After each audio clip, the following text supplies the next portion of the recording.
Hello everyone, welcome back to my new blog. আজকে তো সুন্দর মতো রেডি হয়ে চলে গিয়েছি শপিং করতে। তো আজকে কোথায় গিয়ে শপিং করলাম, কি শপিং করলাম এবং শপিং শেষে একটা সি ফুড রেস্টুরেন্টে খেতে গেলাম।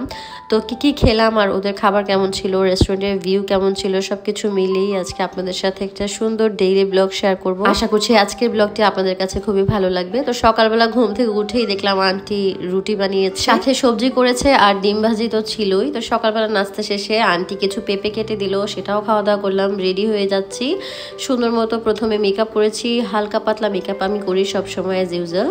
তো white colour and blue colour কম্বিনেশনের একটা থ্রি পিস পরেছি, আর এই থ্রি পিসটা আমার খুবই পছন্দের একটা থ্রি পিস। আচ্ছা, লাস্ট টাইম যখন আমি একটা রিলস আপলোড করেছিলাম এই ড্রেস পরা, অনেকে জিজ্ঞেস করেছেন এই ড্রেসটা আমি কোথেকে নিয়েছি। এই ড্রেসটা পিঙ্ক সিটি থেকে নেওয়া, গুলশান পিঙ্ক সিটি। তো আমি তো সুন্দর মতো রেডি হয়ে একটু মিররে দেখছিলাম কেমন লাগছে। আরিশাকে রেখে আজকে শপিং করতে যাব বাসার দোলনার মধ্যে। একটু সুন্দর একটা ভিডিও করে নিয়েছি। চলে এসেছি পুলিশ প্লাজাতে, গুলশান পুলিশ প্লাজা। আমি বাংলাদেশে থাকতে আগেও আমি পুলিশ প্লাজা থেকে ম্যাক্সিমাম শপিং করতাম। এটা হচ্ছে আমার ফেভারিট প্লেস একটা শপিং করার জন্য। আর প্রথমে আমি সিজে গিয়েছিলাম, এখানে অনেক ওয়েস্টার্ন ড্রেস ছিল, আমি একটু কামিজের মধ্যে কিছু চাচ্ছিলাম, সেই কারণে আমি চলে এসেছি ভোগ বাই প্রিন্সে। ওনাদের কামিজের যে কালেকশন আমার কাছে ভালোই লাগে, তো এখানে এসেছি। এই কামিজটা আমার খুবই ভালো লেগেছে, এটা সিঙ্গেল পিস, আমি এটা নিয়েছি।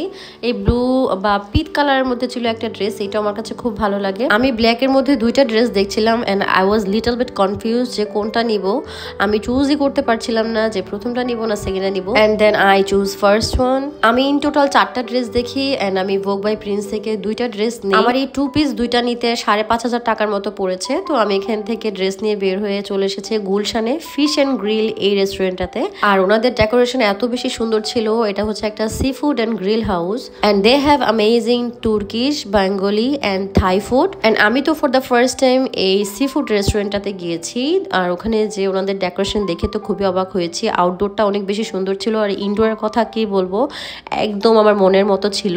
তো আমি প্রথমেই ওখানে যে ঘুরে ওনাদের ডেকোরেশন গুলো দেখছিলাম, আউটডোর ইনডোর সবকিছু ঘুরে দেখছিলাম। শপিং শেষে তো আমি অনেক বেশি হাংরি ছিলাম, তো কি খাবো সেটাই ডিসাইড করতে পারছিলাম না। তো ওনারা প্রথমে আমাকে একটা কোরাল ফিশ দেখায়, সেটা কাঁচা ছিল। তো আমি 300 গ্রামের মতো একটা কোরাল ফিশ নিয়ে সেটাকে বললাম যে ভুনা করে দিতে। আর ওনাদের একটা স্পেশাল ফ্রাইড রাইস ছিল, যেটা কিনা পুরো এগ দিয়ে ঢাকা ছিল। আর এটাকে দেখতে পাচ্ছেন আমি কিভাবে খুলে বের করছি, দেখতে কিন্তু খুবই ডিলিশিয়াস লাগছে, তাই না?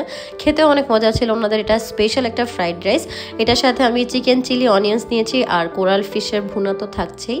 তো খাবার দাবারও অনেক বেশি টেস্টি ছিল। ফিশ অ্যান্ড গ্রিল এই রেস্টুরেন্টটার নাম, আপনারাও চাইলে কিন্তু ওখানে যে খাওয়া দাওয়া করতে পারেন। আর ওনাদের মেইনলি ফুড হচ্ছে সি ফুড, আর ওখানে অনেক রকমের ভ্যারাইটিস সি ফুড পাওয়া যায়। আমি যেহেতু অনেক হাংরি ছিলাম, এজন্য আমি ফ্রাইড রাইস আইটেম কিছু নিয়েছি। আচ্ছা, আপনাদের সুবিধার্থে আমি ওনাদের পেজ লিঙ্কটা আমার কমেন্টে দিয়ে দিব বা আমার ক্যাপশনে মেনশন থাকবে। আপনারা চাইলে গুলশানে যে এই ধরনের সি ফুড খেতে পারেন। ওখানে অনেক রকমের সি ফুড আপনার সামনে সাজানো থাকে, দেখে তারপরে চুজ করে নিয়ে খেতে পারেন। আমি তো আজকে মোটামুটি অনেকগুলো খাবার অর্ডার করে ফেলেছি। আমি তো একা এতগুলো খাবার খেতে পারবো না, সেজন্য আমি কিছু খাবার বাসার জন্য পার্সেল নিয়ে এসেছি আমার ভাইদের জন্য, আমার ছোট কাজিনদের জন্য। যাই হোক, আজকের ভিডিও এখানেই শেষ করছি। আমার ব্লগটি আপনাদের কাছে কেমন লাগলো কমেন্টে জানাবেন।